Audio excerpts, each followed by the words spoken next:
안녕하세요. 저는 60대 초반의 평범한 주부입니다. 얼마 전 제가 환갑을 맞았습니다. 예전 같으면 동네 잔치라도 떠들썩하게 벌였겠지만 요즘은 가족끼리 조촐하게 보내는 게 추세잖아요. 오랜만에 아들네 식구와 근처에 사는 오빠네 부부까지 모여 오붓하게 저녁 식사를 했습니다. 어머니, 그동안 고생 많으셨어요. 건강하세요? 번듯한 한정식 집에서 정갈한 밥상을 받고 화기애애하게 대화를 나누고 있는데 며느리가 두툼한 용돈 봉투를 공손히 건네더군요. 아유, 이렇게 좋은 데서 밥 먹으면 됐지. 이런 건 또 뭐하러 챙겼어? 어머니, 받으세요. 저희 마음이에요. 네, 어머님. 아버님이랑 가까운데 여행이라도 다녀오세요. 며느리와 아들이 그렇게 말하며 봉투를 건네기에 받아들었습니다. 문득 이만하면 내 인생도 괜찮구나. 그런 생각이 들어 마음이 훈훈해지더군요. 밥상머리에서 재롱을 피우는 손주 녀석을 보고 있자니 지난 세월 모진 풍파를 견뎌온 제 자신이 대견스럽기도 하고 만감이 교차했습니다. 그렇게 웃고 떠드는 와중에 다 큰 아들 녀석이 제게 뜬금없이 이런 질문을 했습니다. 어머니, 어머니는 60년 평생 살면서 언제가 제일 기억에 남으세요? 아버지 처음 만났을 때? 아니면 저 낳았을 때? 언제가 제일 좋으셨어요? 아들은 당연히 남편과의 연애 시절이나 자신의 출산 이야기를 기대하며 물었겠죠. 그런데 그 질문을 받는 순간 젓가락을 쥔 손이 허공에서 멈칫했습니다. 제 머릿속에 가장 먼저 떠오른 장면은 하얀 웨딩드레스를 입고 수줍게 웃던 날도 갓난쟁이를 품에 안아보던 감격스러운 순간도 아니었거든요. 제 눈앞에 필름처럼 스쳐 지나간 건 신발도 제대로 신지 못한 채 오빠의 거친 손을 생명줄처럼 잡고 칠흑 같은 어둠 속을 달리던 17살의 겨울밤이었습니다. 숨이 턱끝까지 차오르고 등 뒤에서는 누군가 쫓아올 것만 같던 그 공포와 설움이 제일 먼저 떠오르더군요. 살을 애는 듯한 칼바람 소리와 심장 박동 소리처럼 쿵쾅거리는 기차 소리가 지금도 귓가에 생생하게 들리는 듯 했습니다. 저도 모르게 옆에 앉은 오빠를 쳐다봤어요. 이제는 희끗희끗한 머리에 깊게 주름진 얼굴을 한 우리 오빠. 오빠도 저와 같은 생각을 했나 봅니다. 소주잔을 기울이던 오빠의 눈시울이 붉어지더니 식탁 아래로 슬그머니 제 손등을 덮어주더군요. 그 투박하고 거칠어진 손은 40여 년 전 덜컹거리는 야간 열차 안에서 두려움에 떨던 제 손을 부서져라 꼭 잡아주던 바로 그 손이었습니다. 세상 천지에 의지할 곳이라곤 우리 둘뿐이라며 오빠가 다 지켜주겠다며 떨던 그 손이었죠. 순자야, 고생했다. 우리 참 징하고 치열하게 살았다. 그치? 오빠의 그 나지막한 한마디에 저는 꾹 참고 있던 눈물을 왈칵 쏟고 말았습니다. 영문을 모르는 주변 사람들은 눈이 휘둥그레졌죠. 어머니, 왜 우세요? 당신, 왜 그래? 남편마저 당황한 표정으로 얼른 냅킨을 건네더군요. 울컥한 제 심정은 아마 오빠만 알 겁니다. 제가 어떻게 이 자리에 올 수 있었는지, 그 세월이 얼마나 매섭고도 뜨거웠는지 누구보다 잘 알고 있을 테니까요. 피보다 진한 눈물로 쓴 우리 남매의 이야기를 여러분께 들려드리려 합니다. 지금이야 손주 볼 나이가 된 평범한 아줌마지만 어릴 적 저는 동네에서 김사장 댁 구명딸로 불리며 남부러울 것 없이 자랐습니다. 그 시절 저희 아버지가 읍내에서 제법 큰 속옷 공장을 운영하셨거든요. 다들 보릿고개를 갓 넘겨 먹고 살기 힘든 때였지만 우리 집은 달랐습니다. 읍내 초입에 번듯한 기와집이 있었고 마당 한편에는 늘 기계 돌아가는 소리가 윙윙거리던 공장이 있었죠. 아이고, 우리 순자 아가씨 학교 다녀오나? 오늘도 인형같이 곱네. 네, 안녕하세요. 학교를 파하고 공장에 들어가면 직원으로 일하는 삼촌, 이모들이 반갑게 허리를 굽혀 인사했어요. 저는 빳빳하게 풀먹인 하얀 교복을 입고 마주 인사하며 그 사이를 지나다녔죠. 점심시간이면 도시락 반찬으로 분홍 소시지와 노란 계란말이를 싸갔습니다. 그 시절에는 귀한 것들이라 뚜껑을 열면 반 친구들이 부러워하며 몰려들곤 했죠. 그때는 그 풍요로움이 당연한 건 줄 알았습니다. 저보다 2살 많은 오빠도 그랬을 거예요. 말 그대로 둘 다 철없는 도련님 아가씨였죠. 아버지는 호탕하고 능력 있는 분이셨습니다. 서울 도매상들이 물건 좀 먼저 달라고 돈보따리를 싸들고 찾아와 사정할 정도였으니까요. 엄마는 그런 아버지 곁에서 안살림을 도맡으며 저와 오빠를 살뜰히 챙기셨어요. 요리 솜씨도 좋고 싹싹해서 동네 사람들에게도 평판이 좋았죠. 하지만 그 행복은 예고도 없이 마치 유리잔이 깨지듯 한순간에 박살나버리고 말았습니다. 제가 중학교 3학년 때였어요. 날이 제법 추워지던 늦가을이었죠. 유난히 주문이 밀려 공장이 밤샘 작업을 하던 날이었습니다. 늦은 밤까지 기계 돌아가는 소리가 요란했는데 갑자기 공장 안에서 찢어지는 듯한 비명이 들려왔어요. 사장님, 사장님, 눈 좀 떠보세요, 사장님. 직원 아저씨의 다급한 고함 소리에 놀라 온 가족이 잠옷바람으로 뛰어나갔습니다. 아버지가 사무실 바닥에 쓰러져 계셨어요. 입가에는 거품이 하얗게 물려 있었고 초점 없는 눈은 허공을 향하고 있었죠. 항상 태산처럼 커 보이던 아버지가 그렇게 맥없이 쓰러져 있는 모습은 공포 그 자체였습니다. 아버지, 아버지, 정신 좀 차려보세요, 아버지. 오빠와 제가 울며 불며 흔들었지만 아버지는 미동도 없으셨습니다. 급하게 택시를 불러 읍내 큰 병원으로 모시고 갔지만 응급실 의사 선생님은 고개를 저으셨어요. 뇌졸중입니다. 너무 늦게 오셨네요. 선생님, 제발 살려만 주세요. 돈은 얼마든지 드릴 테니까 우리 남편 좀 살려주세요. 제발요. 엄마가 의사 선생님의 바지가랑이를 잡고 매달렸지만 돌아온 대답은 절망적이었습니다. 겨우 목숨은 건졌지만 의식이 돌아올지 장담할 수 없습니다. 깨어나신다고 해도 예전처럼 거동하시기는 힘들 겁니다. 마음의 준비를 하시는 게 좋겠습니다. 하늘이 무너진다는 게 그런 기분이었을까요? 태산 같던 우리 아버지, 읍내를 호령하던 김 사장님이 하루아침에 말 한마디 못하고 식물인간처럼 누워만 있는 신세가 되고 만 겁니다. 집안의 기둥이 쓰러지자 우리를 지켜주던 든든한 울타리 역시 순식간에 무너져 내렸습니다. 아버지가 쓰러졌다는 소문은 좁은 읍내 바닥에 삽시간에 퍼져나갔어요. 이제와 하는 말이지만 인심이라는 게 참 무섭더군요. 어제까지만 해도 김 사장님, 형님 하며 굽신거리던 사람들이 하루아침에 돌변했습니다. 아버지를 믿고 거래하던 서울 도매상들은 한순간에 등을 돌렸어요. 사장 없는데 물건 품질을 어떻게 믿습니까? 외상으로 원단을 대주던 가게 주인들도 득달같이 달려왔어요. 김 사장 오늘 내일 한다며? 내 돈 떼먹고 죽으려는 거 아니야? 당장 돈 내놔! 공장 마당은 빚쟁이들의 고함 소리로 조용할 날이 없었습니다. 저는 방구석에 숨어 이불을 뒤집어 쓰고 벌벌 떨기만 했어요. 월급이 밀릴까봐 불안해하던 기술자들도 하나 둘씩 짐을 싸서 떠나버렸습니다. 윙윙거리던 기계 소리가 멈춘 공장은 정막 강산처럼 변해갔고 마당에는 낙엽만 굴러다녔어요.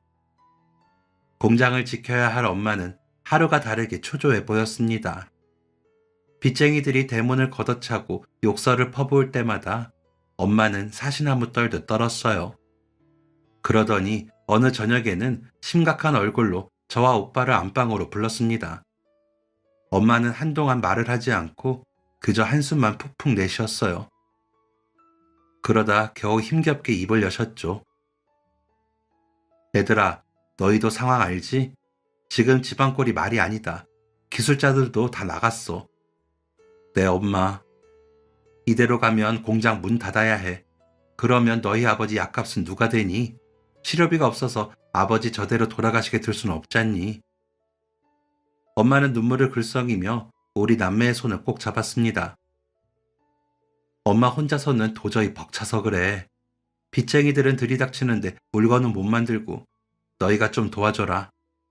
당장 이번 달 납기일 못 맞추면 위약금까지 물어야 해. 그럼 우리 길바닥에 나앉을 수 있어. 엄마의 말에 오빠가 조심스럽게 물었습니다. 저희가 어떻게 도와요? 공장 일은 해본 적도 없는데요. 배우면 되지. 너는 힘이 좋으니까 원단 좀 나르고 순자 너는 손이 야무지니까 미싱을 배우자. 딱 이번 고비만 넘기면 돼. 아버지 일어나실 때까지만 고생하자. 응? 순간 저와 오빠는 할 말을 잃었어요. 저는 머뭇거리다가 조심스레 말했습니다. 하지만 엄마, 학교는요? 저 곧 고등학교 입시도 있는데요. 선생님이 저는 인문계 가서 대학 갈 수 있다고 하셨단 말이에요. 제 말에 엄마의 눈빛이 흔들렸어요. 그러더니 이내 더 서럽게 울음을 터뜨렸습니다. 지금 공부가 중요하니? 아버지가 사경을 헤매시는데 남들은 부모 살리려고 뭐든 한다는데 자식된 도리로 그 정도도 못해? 일단 급한 불부터 끄고 아버지 일어나시면 그때 다시 학교 가도 늦지 않잖니? 제발 엄마 좀 살려주라. 아버지 약값이라는 말에 그리고 눈물로 호소하는 엄마의 모습에 우리는 아무 대꾸도 할 수 없었습니다. 착하기만 하던 우리 남매는 그게 자식된 도리고 당연히 효도인 줄 알았어요.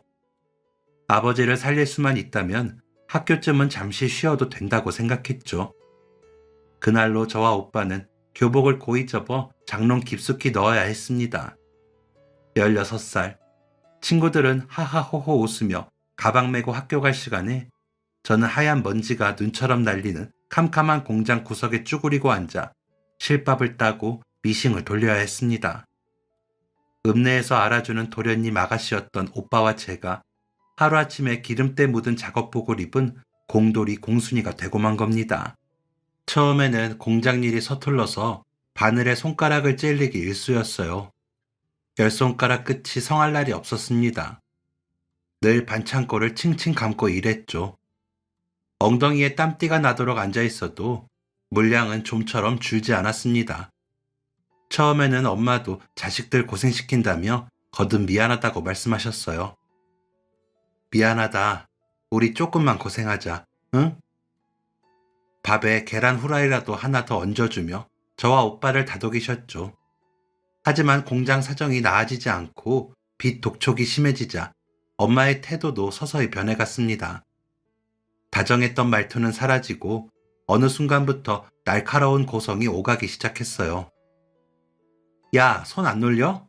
이거 오늘 다 못 끝내면 밥 없을 줄 알아? 실수를 하거나 꾸벅꾸벅 조는 날이면 매서운 회초리가 날아들었어요. 졸지 마. 원단 비싼 건데 망치면 네가 물어낼 거야? 밥값은 해야 할 거 아니야? 저는 울면서 밤새 미싱 페달을 밟았습니다. 반찬도 점점 부실해졌어요. 식탁 위에는 계란 후라이는커녕 신김치 한 조각이 전부였죠. 우리가 피땀 흘려 번 돈은 모두 엄마 주머니로 들어갔습니다. 아버지 약값에 보탠다는 이유에서였죠. 그런데 정작 병원에 가보면 아버지 병원비가 밀려서 독촉을 받기 일쑤였습니다. 엄마, 아버지 병원비 밀렸다는데요? 저희가 번 돈 다 어디 갔어요? 하루는 오빠가 물으니 엄마가 버럭 화를 냈어요. 빚 갚느라 그래. 어린 것들이 뭘 한다고 따져? 그 무렵 먼지 낀 창문 밖으로 하얀 교복을 입고 지나가는 또래 친구들이 보일 때마다 저는 미싱 뒤에 숨어서 흐느껴 울었습니다. 나도 학교 가고 싶은데, 나도 공부하고 싶은데. 내 인생이 왜 이렇게 곤두박질 쳤는지 서럽고 억울했습니다. 바늘에 찔린 손가락보다 짓밟힌 자존심이 더 아팠어요. 그래도 그때까지는 참을만 했습니다. 우리 엄마니까 좀 독해 보이긴 해도 다 무너져가는 집안 일으키려고 저러는 거겠지. 빚쟁이들한테 시달려서 예민해지신 거겠지. 그렇게 철석같이 믿으며 버텼습니다. 엄마라는 존재를 의심한다는 건 상상도 못할 일이었으니까요. 그 사이 아버지의 상태는 악화 일로를 걸었습니다. 병원비조차 제대로 내지 못해 결국 집으로 모시고 왔죠. 거동이 불편한 아버지는 줄곧 안방에 누워 계셨습니다.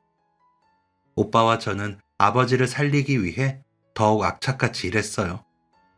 하지만 아버지는 끝내 저희 곁을 떠나고 마셨습니다. 아버지가 돌아가시던 밤, 엄마는 곡소리를 내며 울었지만 눈물은 흘리지 않았습니다. 오히려 장례식 내내 부조금함만 뚫어져라 쳐다보고 있었죠.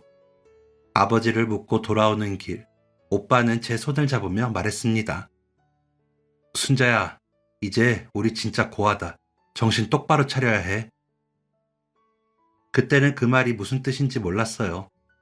엄마가 멀쩡히 살아계시는데 그게 무슨 말인가 했죠. 하지만 진실을 아는 데는 그리 오랜 시간이 걸리지 않았습니다. 제가 그토록 믿고 의지했던 엄마의 진짜 얼굴을 마주하게 된 날이 찾아왔기 때문이죠. 그날 밤은 달빛도 없는 캄캄한 금은밤이었습니다. 고된 공장일에 파김치가 되어 쓰러져 자고 있는데 누군가 제 어깨를 거칠게 흔들었어요. 순자야, 일어나, 빨리. 무거운 눈꺼풀을 겨우 들어보니 오빠였습니다. 어둠 속에 비친 오빠의 눈빛이 형형하게 빛나고 있었어요. 오빠? 벌써 아침이야? 나 조금만 더 잘게. 쉿, 조용히 해. 소리 내면 안 돼. 오빠의 크고 투박한 손이 제 입을 막았습니다. 그 손이 어찌나 차갑고 축축하던지 잠이 확 달아나더군요. 비몽사몽간에 몸을 일으켜보니 오빠의 등에는 이미 큼지막한 보따리가 매어 있었습니다. 방구석에는 제 옷가지 몇 개를 급하게 싸놓은 작은 보따리도 있었어요. 오빠, 이게 다 뭐야? 어디가? 아무것도 묻지 말고 따라와. 지금 당장 나가야 해. 오빠가 제 손목을 부서져라 꽉 잡았습니다. 오빠의 손은 식은땀으로 흥건히 젖어 있었지만 그 악력만큼은 어느 때보다 강했어요.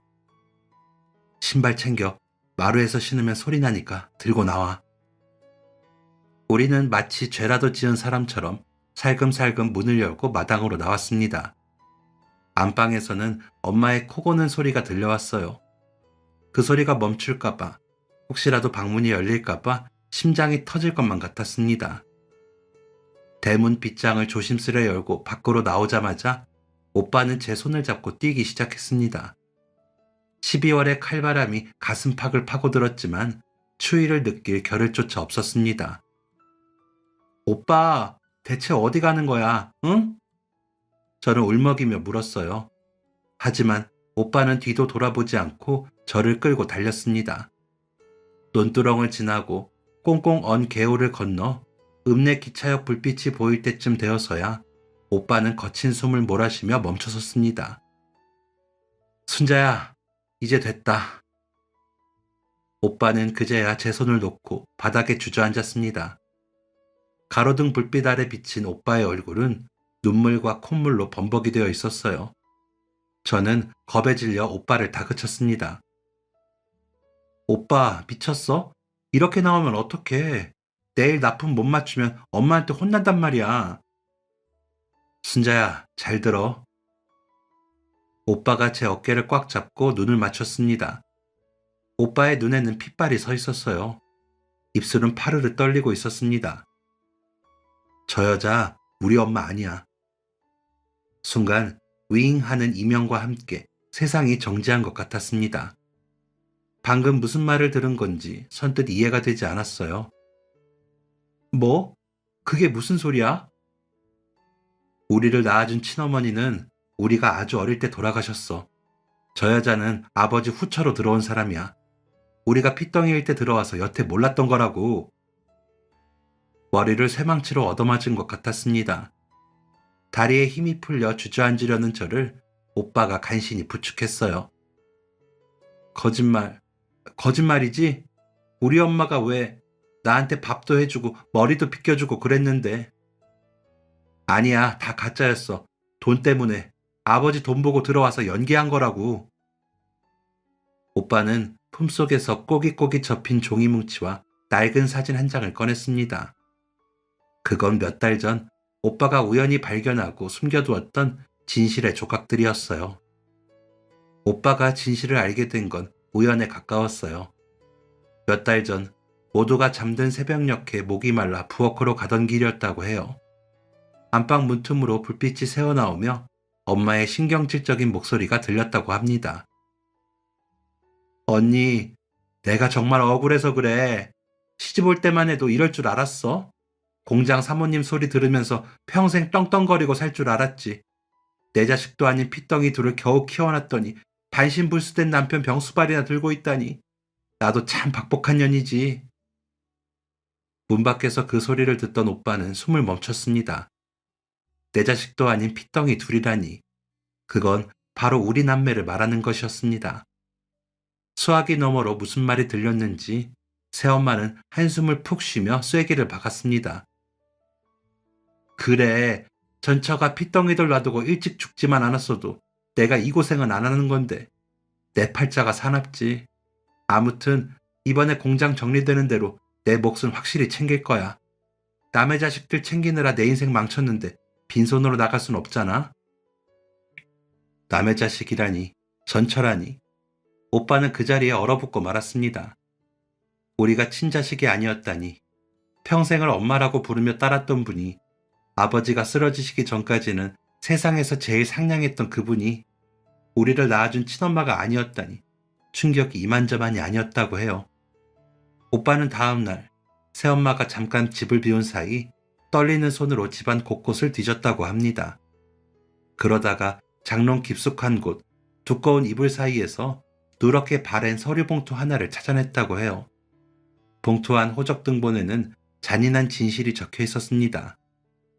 친엄마가 돌아가신 연도와 새엄마가 들어온 연도가 나란히 적혀 있었던 겁니다. 알고 보니 제가 태어나고 얼마 지나지 않아 친어머니는 병으로 세상을 떠나신 거였어요.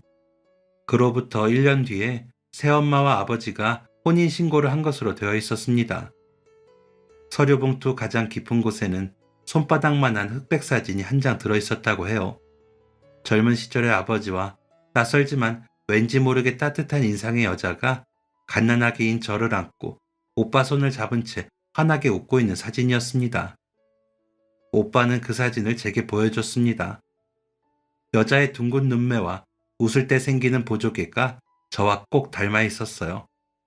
사진 뒤에는 아버지가 만년필로 꾹꾹 눌러 쓴 글씨가 남아 있었습니다. 사랑하는 당신을 먼저 보내고 두 아이는 내가 당신 목까지 사랑으로 키우리다. 부디 하늘에서는 아프지 마오. 오빠는 그 사진을 보여주며 꺽꺽 소리내어 울었습니다. 순자야, 이것 봐라. 아버지가 이 사진을 얼마나 많이 보셨는지 모서리가 다 달았다. 우리가 상처받을까봐 아버지는 평생을 숨기신 거야. 그제야 모든 퍼즐이 맞춰졌습니다.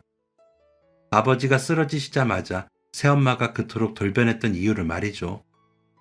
우리를 공장에 처박아 두고 눈 하나 깜짝 안 했던 이유도 알 수 있었어요. 자기 배 아파 낳은 자식이 아니었기 때문입니다.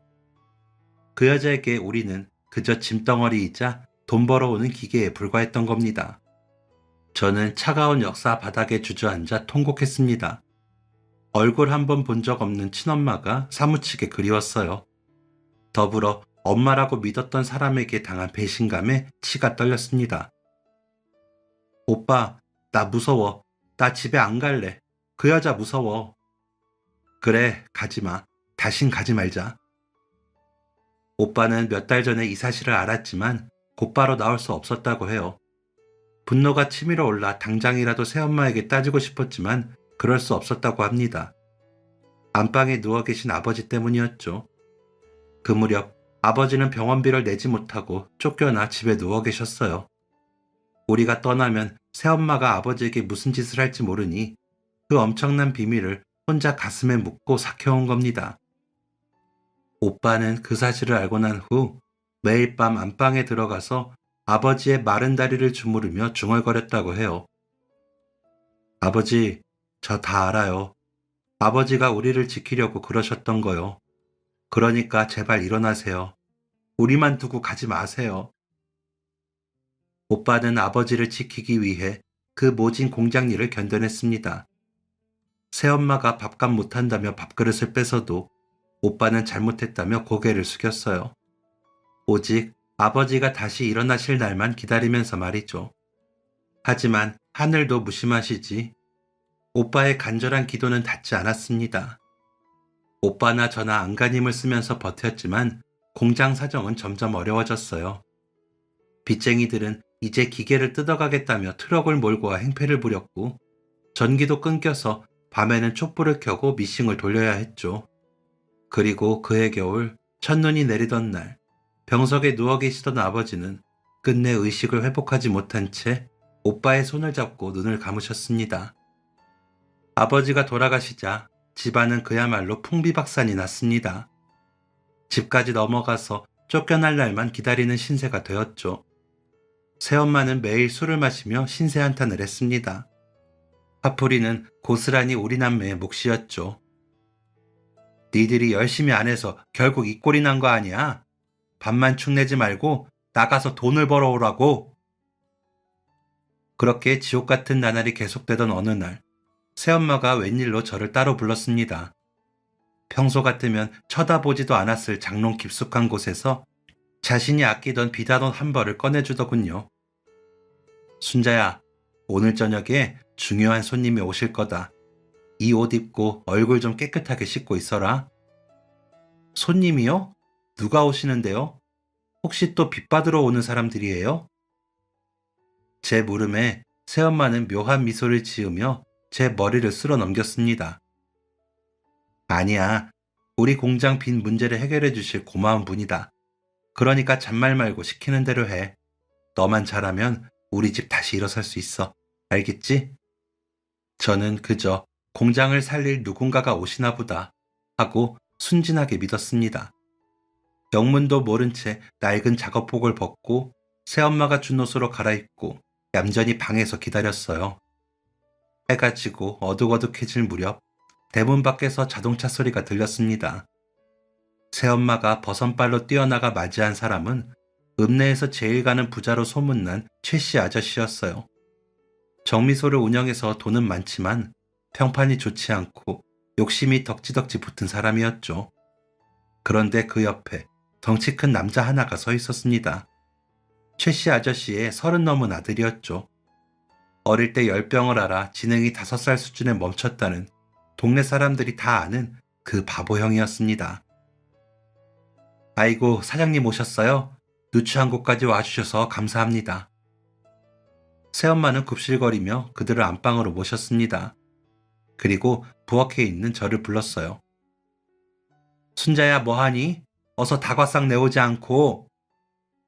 저는 쟁반에 차와 과일을 담아 안방으로 들어갔습니다. 최씨 아저씨와 그 아들이 아랫목에 앉아 있었고, 새엄마는 그 옆에서 비굴할 정도로 웃음을 흘리고 있었어요. 순자야, 인사드려라. 네가 앞으로 잘 모셔야 할 분들이다. 저는 엉겁결에 고개를 숙였습니다. 그런데 분위기가 어딘가 이상했어요. 최씨 아저씨는 저를 위아래로 훑어보며 마치 물건 고르는 눈을 빛냈고, 모자란 아들은 제 얼굴을 빤히 보며 희죽거리고 있었어요. 듣던 대로 참 하네. 일은 잘하겠어. 우리 아들 밥해 먹이고 씻기고 수발드는 게 보통 일이 아닐 텐데. 아유, 걱정 마세요, 사장님. 공장 일로 단련돼서 힘도 좋고 손끝도 야무집니다. 사장님 댁에 가면 밥값은 하고도 남을 겁니다. 새엄마의 말에 최씨 아저씨는 만족스러운 듯 고개를 끄덕였습니다. 그때였습니다. 그 모자란 아들이 갑자기 제 손목을 덥석 잡았어요. 색시, 이쁜 색시, 나 줘. 저는 너무 놀라서 비명을 지르며 쟁반을 떨어뜨렸습니다. 쨍그랑 소리와 함께 찻잔이 깨졌어요. 저는 사색이 되어 뒤로 물러났습니다. 아이고, 죄송합니다, 사장님. 애가 아직 어려서. 새엄마는 저를 노려보며 쥐어박을 듯이 손을 올렸다가 손님 앞이라 참는 눈치였습니다. 저는 죄송하다는 말만 연발하고는 도망치듯 방으로 돌아왔어요.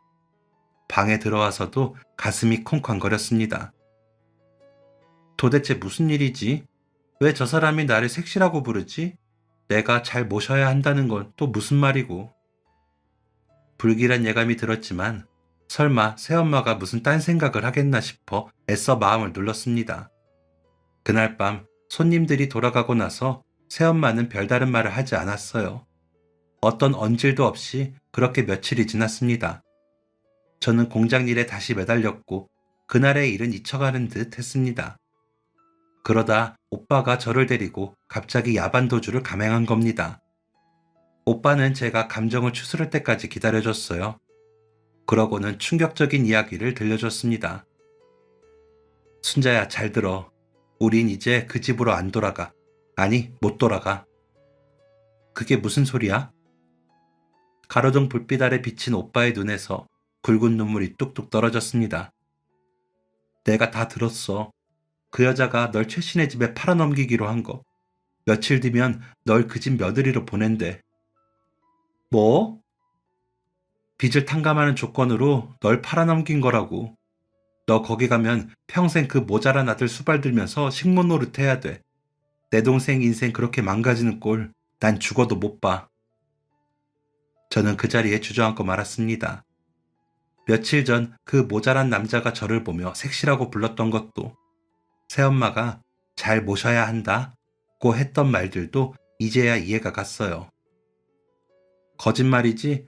엄마가 어떻게, 아무리 친엄마가 아니라고 해도 여태 우릴 키워준 사람인데. 엄마 아니야. 그 여자는 악마야. 아버지가 돌아가시자마자 우릴 팔아먹으려는 거라고.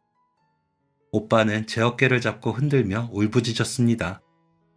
아버지도 안 계신 마당에 더는 있을 이유 없어. 잡히면 너 그 집으로 끌려가. 오빠만 믿고 따라와. 서울 가자. 죽더라도 같이 죽고 살아도 같이 살자. 그날 밤 우리는 쫓기듯 서울행 야간열차에 몸을 실었습니다. 가진 것이라곤 오빠가 공장 금고에서 몰래 챙겨 나온 비상금 몇 푼과 낡은 옷보따리 2개가 전부였어요. 덜컹거리는 기차 안, 차창 밖으로 멀어지는 고향 땅을 바라보며 우리는 서로의 손을 꼭 잡고 하염없이 울었습니다. 17, 19, 어린 나이에 감당하기 힘든 배신감과 공포가 가슴을 짓눌렀어요. 그때는 몰랐습니다. 그 춥고 무서웠던 야밤의 도주가 절망이 아닌 새로운 희망을 향한 첫걸음이었다는 걸요. 한겨울의 차가운 야간열차는 갈 곳 없는 우리 남매를 싣고 낯설고 두려운 서울을 향해 밤새 달리고 또 달렸습니다. 얼마나 시간이 지났을까요? 차창밖이 희뿌옇게 밝아올 무렵 우리는 서울역에 도착했습니다. 서울의 새벽 공기는 고향 읍내의 추위와는 차원이 달랐습니다.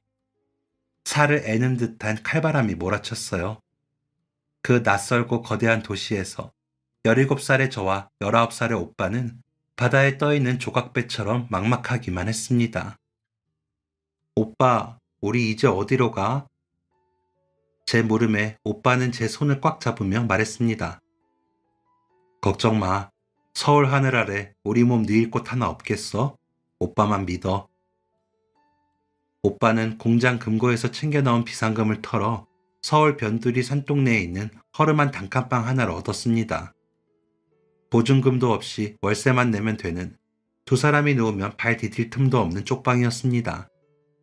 부엌도 따로 없이 방 한 구석에 석유 골로 하나 놓고 밥을 해먹어야 했고, 화장실은 주인집 식구들과 같이 써야 하는 열악한 곳이었죠. 짐을 풀고 나니 당장 먹고 살 걱정이 태산이었습니다. 오빠가 가져온 돈은 방을 얻고 나니 바닥을 보이고 있었죠.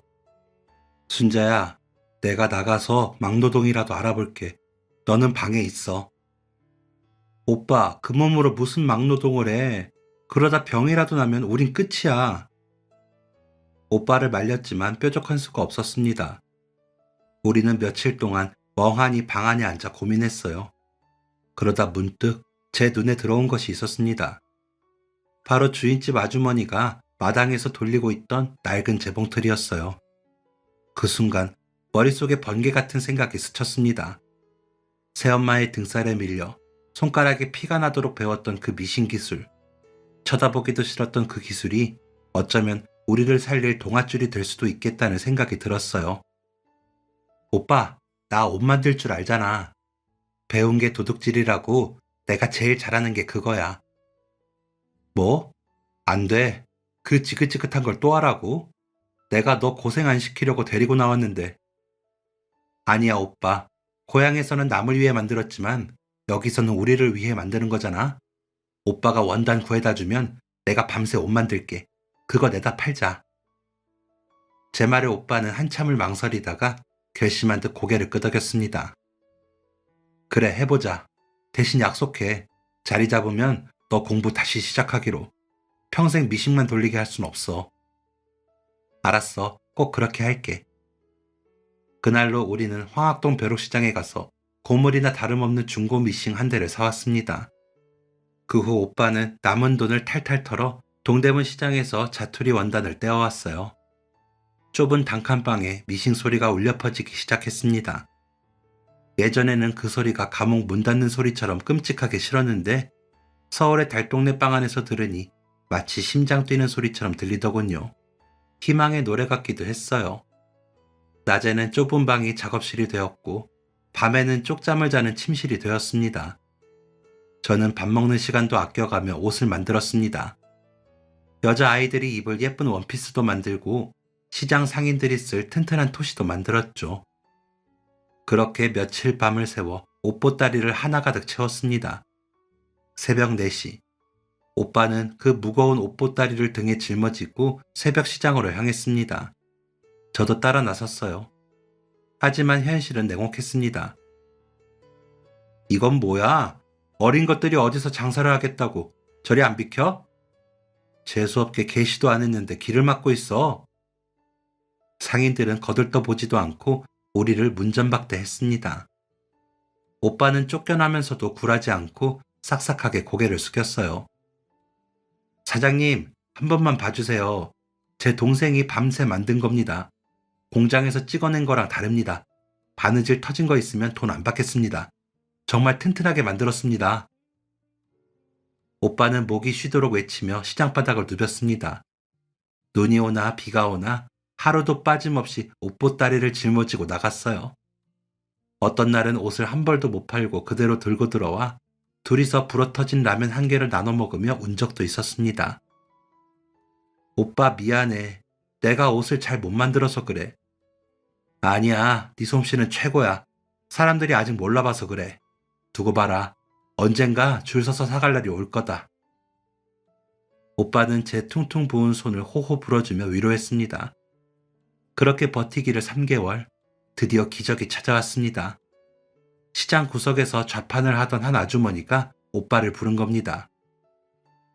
총각, 지난번에 놓고 간 토시 말이야. 그거 바느질이 아주 야무지더라. 그거 20개만 더 가져와 봐. 그 한마디가 어찌나 반갑던지 오빠와 저는 뛸 듯이 기뻤습니다. 제 꼼꼼한 바느질 솜씨와 오빠의 우직한 성실함이 드디어 인정을 받기 시작한 겁니다. 한번 써본 사람들은 다시 우리 물건을 찾았습니다. 야, 저 집 물건은 빨아도 실밥 하나 안 터져. 디자인도 깔끔하고 원단도 좋은 거 쓰더라. 입소문이 나기 시작하자 주문이 밀려들었습니다. 총각내 원피스 이번에 50장 더 해와. 바지 100장 내일 아침까지 맞춰줄 수 있어? 우리는 잠을 포기했습니다. 오빠가 가위로 원단을 재단해주면 저는 쉴 새 없이 페달을 밟았어요. 졸음이 쏟아지면 찬물에 세수를 하고 손가락이 바늘에 찔려 피가 나면 대충 반창고를 감고 다시 일했습니다. 몸은 부서질 듯 힘들었지만 마음만은 날아갈 것 같았어요. 새엄마에게 뺏기는 돈이 아니라 온전히 우리 힘으로 번 돈, 그 돈이 꼬깃꼬깃 모이는 재미에 피곤한 줄도 몰랐습니다. 그렇게 1년이 지나고 2년이 지났습니다. 단칸방에서 시작한 우리 공장은 조금 더 넓은 지하 셋방으로, 그리고 마침내 햇빛이 드는 지상층의 번듯한 공장으로 옮겨갔습니다. 직원도 1명, 2명 늘어나기 시작했죠.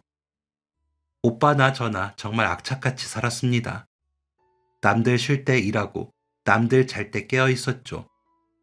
오빠는 영업수완이 좋아서 거래처를 쑥쑥 늘려왔고 저는 틈틈이 잡지를 보며 디자인 공부를 해서 우리만의 브랜드를 만들었습니다. 시장 바닥에서 김씨 남매라고 하면 모르는 사람이 없을 정도로 자리를 잡았죠. 그렇게 정신없이 앞만 보고 달리다 보니 어느덧 10년이라는 세월이 훌쩍 흘렀더군요. 강산이 변한다는 10년. 그 세월 동안 우리 남매에게도 참 많은 변화가 있었습니다. 낡은 리어카를 끌던 오빠는 이제 직원 50명을 거느린 번듯한 의류회사 사장님이 되었고, 좁은 방구석에서 미싱을 돌리던 저는 디자인 실장이 되었습니다. 그리고 오빠와의 약속대로 저는 틈틈이 검정고시를 봐서 고등학교 졸업장을 땄고 야간 대학 의상학과까지 들어갔습니다. 졸업식 날 학사모를 쓴 저를 보며 오빠는 어린아이처럼 펑펑 울었어요. 아버지, 보고 계세요? 우리 순자 대학 나왔습니다. 제가 약속 지켰습니다. 그런 오빠를 보며 저도 함께 울었습니다. 고향을 떠나올 때 맹세했던 다짐, 보란듯이 성공해서 돌아오겠다는 약속을 드디어 지킨 것 같았어요. 이제 우리는 더 이상 쫓기는 신세가 아니었습니다. 빚쟁이들을 피해 도망다니던 겁쟁이 남매가 아니라 당당하게 내 몫을 해내는 사장님이자 실장님이 되어 있었어요. 그러던 어느 맑은 가을날이었습니다. 오빠가 새로 뽑은 검은색 세단을 끌고 와서 저를 불렀습니다. 순자야, 타라. 오빠 어디 가는데? 우리 고향 한번 가보자. 고향이라는 말에 제 가슴이 덜컥 내려앉았습니다. 10년이 지났지만 그곳은 여전히 제게 아픔이고 공포였습니다. 거길 왜? 난 싫어. 오빠, 무서워. 그 여자가 우리 살아있는 거 알면 서울까지 쫓아올 거야. 빚쟁이들도 아직 있을 텐데. 제가 몸을 떨며 거부하자 오빠가 제 어깨를 감싸며 말했습니다. 순자야, 나도 무서웠다. 그래서 지난 10년 동안 아버지 기일에도 못 찾아뵙고 이 악물고 참았다. 우리가 어설프게 찾아갔다가 들키면 그 여자가 득달같이 달려들어서 우리 공장까지 말아먹을까봐. 너 또 해코지 당할까봐. 오빠의 눈시울이 붉어졌습니다. 근데 이제는 안 참아도 된다. 우리 이제 도망다니던 그 힘없는 애들 아니잖아. 그 여자가 덤벼도 빚쟁이들이 와도 내가 다 막아줄 수 있어. 이제 우리 아버지 그 차가운 시골 구석에서 모셔오자. 아버지를? 그래, 내가 서울 근교에 볕 잘 드는 묘자리를 하나 봐놨어. 늦었지만 지금이라도 우리 곁으로 모셔와서 따뜻하게 해드리자. 응? 오빠의 말에 저도 참았던 눈물을 터뜨렸습니다.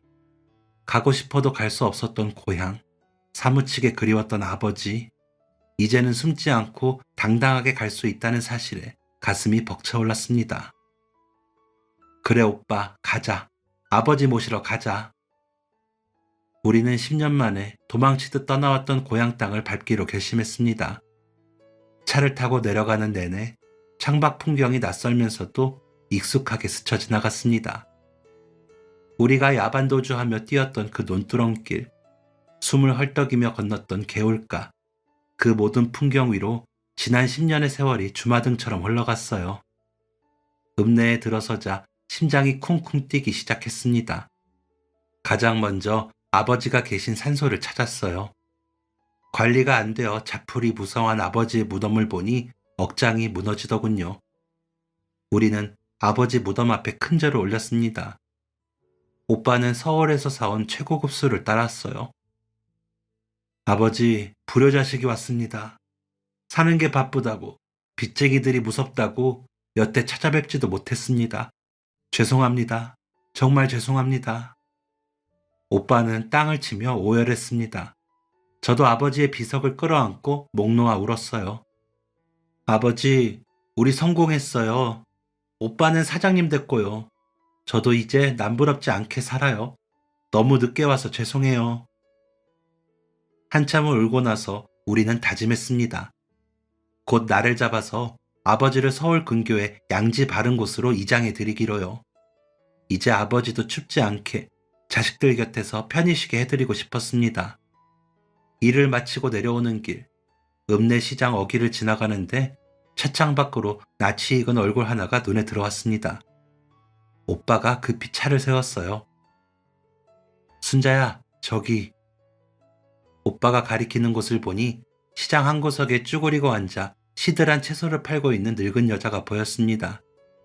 머리는 하얗게 샜고 옷은 남루하기 짝이 없었지만 저는 단번에 알아볼 수 있었어요. 그 여자는 바로 새엄마였습니다. 10년 전 그 기세 등등하던 모습은 온데간데 없고 꼴이 말이 아니더군요. 동네 사람들에게 물어보니 기가 막힌 사연이 있었습니다. 우리가 도망간 후 빚쟁이들에게 시달리다가 결국 공장도 집도 헐값에 다 뺏겼다고 합니다. 그걸로도 모자라 저를 팔아먹으려고 했던 그 최신의 집에 가서 돈 좀 빌려달라고 행패를 부리다가 쫓겨나고 야반도주를 시도하다가 빚쟁이들에게 잡혀서 빈털터리가 되었다더군요. 지금은 오갈 데 없이 시장통 쪽방에서 근근히 풀칠이나 하며 산다고 했습니다. 오빠는 차 창문을 내리고 그 여자를 뚫어지게 쳐다봤습니다. 그 여자도 시선을 느꼈는지 고개를 들더군요. 여자는 번쩍이는 고급 세단에 탄 우리 남매를 보고는 눈이 휘둥그레졌습니다. 아니, 너희들 철수니? 순자니? 여자가 팔던 채소를 내팽개치고 우리 차 쪽으로 허둥지둥 달려왔습니다. 흙 묻은 손으로 차 문을 잡고는 구구절절 이야기를 늘어놓더군요. 아이고, 이게 웬일이야. 내가 니들을 얼마나 찾았는데. 아이고, 내 새끼들 성공했구나. 성공했어. 차 좋은 것 봐라. 여자는 마치 친어머니라도 된 양 반가운 척하며 눈물을 짜냈습니다. 나 좀 살려다오. 내가 지금 사는 꼬라지가 말이 아니다. 내가 니들 키우느라 얼마나 고생했는지 알지? 응? 니들 성공했으면 애미도 좀 챙겨야지. 어디서 뭘 하고 있었던 거야? 뻔뻔하게 매달리는 여자를 보며 저는 치가 떨려 말이 나오지 않았습니다. 하지만 오빠는 아주 차분했습니다. 오빠는 차 문을 잡은 여자의 손을 차갑게 뿌리치며 말했어요. 아주머니, 사람 잘못 보셨습니다. 뭐라고? 철수야, 나다. 네 엄마야. 우리 어머니는 오래전에 돌아가셨습니다. 당신 같은 사람은 모릅니다. 오빠의 목소리는 서리발처럼 차가웠습니다. 오빠는 단호하게 창문을 올렸어요. 차가 서서히 출발하자 뒤에서 여자가 땅을 치며 통곡하는 소리가 들려왔습니다. 이 매정한 것들아, 천벌받을 것들, 키워준 은혜도 모르고. 백미러 속으로 멀어지는 여자의 악다구니를 보며 저는 긴 한숨을 내쉬었습니다. 속이 시원하고 통쾌할 줄 알았는데 막상 겪어보니 오히려 마음이 덤덤하더군요. 복수할 가치도 없다는 생각이 들었습니다. 저렇게 비참하게 사는 게 하늘이 내린 벌이구나 싶었어요. 서울로 돌아오는 도로 위에서 오빠가 한참 만에 입을 열었습니다. 순자야, 잊어버리자. 우린 저 사람처럼 살지 말자. 가진 게 많든 적든 베풀면서 당당하게 살자. 응, 오빠, 그래야지. 우린 아버지 자식이니까. 우리는 서로를 보며 환하게 웃었습니다. 그날 우리가 흘린 눈물은 슬픔의 눈물이 아니라 10년 묵은 체증을 씻어냈고 과거와 작별하는 정화의 눈물이었어요. 그 후로도 우리 남매의 삶은 성실하게 흘러갔습니다. 사업이 안정되자 오빠는 참한 여자를 만나 가정을 꾸렸습니다. 부모님이 안 계신 서름을 누구보다 잘 아는 오빠였기에 새언니에게도 태어난 조카들에게도 정말 끔찍할 정도로 잘하는 다정한 가장이 되었죠. 저 역시 지금의 남편을 만나 결혼했습니다. 결혼식 날 혼주석에 부모님 대신 앉아있던 오빠의 모습을 잊을 수가 없습니다. 신부 입장을 하려고 오빠의 손을 잡았는데 오빠가 제 귀에 대고 작게 속삭이더군요. 순자야, 우리 동생 이렇게 곱게 키워서 시집 보내니까 오빠는 이제 죽어도 여한이 없다. 행복해라. 그 말에 눈물이 터져 화장이 다 번지는 바람에 급하게 화장을 다시 해야 했죠. 세월은 화살처럼 흘러 어느덧 저도 자식들을 다 키워 출가시키고 환갑을 넘긴 할머니가 되었습니다. 치열하게 살았던 젊은 날을 뒤로하고 지금은 남편과 함께 등산도 다니고 맛집도 찾아다니며 평온한 노후를 즐기고 있습니다. 다행히 오빠네 가족도 바로 옆 동네에 살고 있어서 일주일에 한 번은 꼭 만나 식사를 합니다. 머리가 희끗해진 오빠와 마주 앉아 옛날 이야기를 하며 소주 한 잔 기울이는 게 제 인생의 가장 큰 낙입니다. 물론 고된 세월의 흔적이 아주 없진 않습니다. 비가 오려고 날이 굳으면 어김없이 무릎이 시큰거리고 손목이 옥신거립니다. 찬바닥에 쪼그리고 앉아 밤새 미싱을 돌리던 시절 몸을 너무 혹사한 탓이겠죠. 젊을 때는 이 통증이 서럽기도 했습니다. 남들처럼 곱게 컸으면 안 아팠을 텐데 싶어서요. 하지만 지금은 다릅니다. 욱신거리는 무릎을 주무르며 이렇게 되뇌이곤 합니다. 이건 상처가 아니라 훈장이다. 우리 오빠랑 내가 그 모진 세월을 도망치지 않고 이겨냈다는 영광의 훈장이다.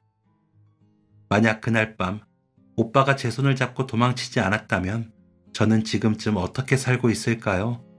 상상조차 하기 싫은 끔찍한 운명 대신 이렇게 따뜻한 밥상머리에서 웃을 수 있게 해준 오빠에게 평생 갚아도 모자랄 빚을 졌습니다. 제 이야기는 여기까지입니다. 힘든 시절을 함께 건너온 모든 분에게, 그리고 지금도 어디선가 삶의 무게를 견디고 계실 분들에게 제 이야기가 작은 위로와 희망이 되었으면 좋겠습니다. 긴 이야기 들어주셔서 감사합니다. 모두 건강하시고 곁에 있는 소중한 사람의 손을 꼭 잡아주는 따뜻한 하루 보내시길 바랍니다. 지금까지 사연 들어주셔서 감사합니다. 사연이 재밌으셨다면 구독과 좋아요를 눌러주세요. 감사합니다. 안녕히 계세요.